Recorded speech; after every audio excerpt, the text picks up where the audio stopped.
신해혁명 이후 중국에서는 대총통으로 취임했었던 위안스카이가 독재 권력을 강화하고 황제가 되려는 운동을 벌여 공화제는 형식만 남게 되었습니다.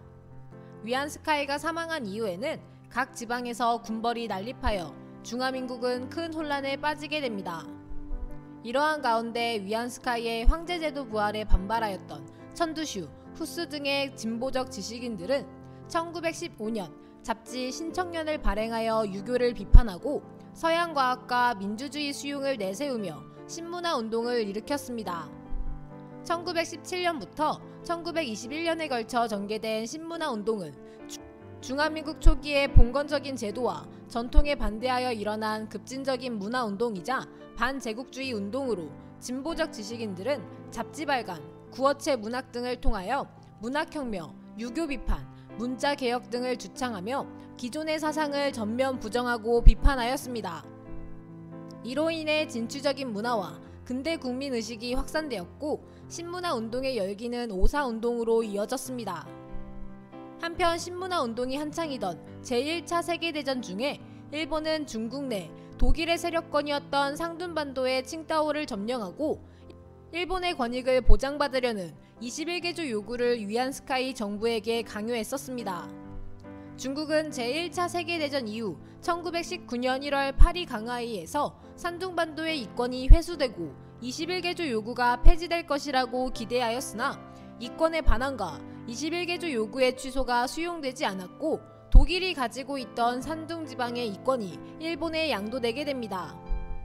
이러한 소식이 중국에 전해지자 중국인의 반일 감정이 더욱 고조되고 무능한 중국 정부에 대한 국민들의 반발이 심해졌습니다. 이때 베이징의 대학생 3천여 명은 1919년 5월 4일天安문 광장에 모여 밖으로 국권을 회복하고 안으로 매국노를 처벌하자 강화조약 조인을 거부하라, 21개조를 폐지하라, 몸을 바쳐서라도 산둥의 이권을 되찾자 등의 구호를 외치며 대규모의 항의 시위를 벌였습니다.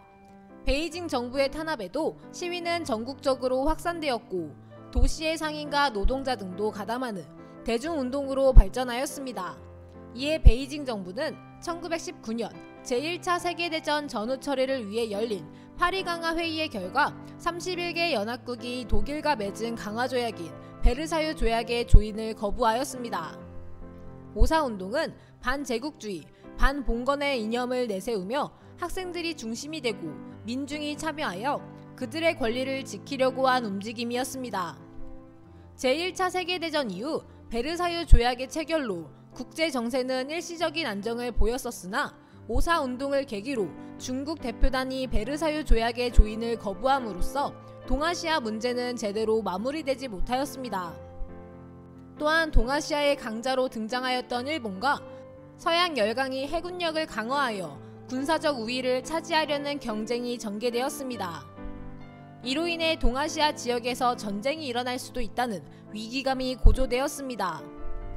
그러자 열강들은 1921년부터 1922년 진행된 워싱턴 회의를 통해 중국 문제를 중심으로 동아시아 지역에 대한 열강의 이해관계를 조정하여 경쟁을 제한하고 해군의 군비를 축소하여 일본의 팽창을 막고자 하였습니다. 이를 통해 형성된 새로운 동아시아 국제관계의 기본체제를 워싱턴 체제라고 합니다. 그 결과 일본은 산둥반도의 이권을 중국에 반환하고 해군력 증강의 제안을 받았습니다. 한편 중국의 영토와 주권 존중 및 문호 개방을 골자로 하는 조약이 체결되며 중국은 주권과 독립을 보장받았지만 관세 자주권 회복, 조차지 반환, 치해법권 철폐 등의 요구를 관철시키지는 못하였습니다.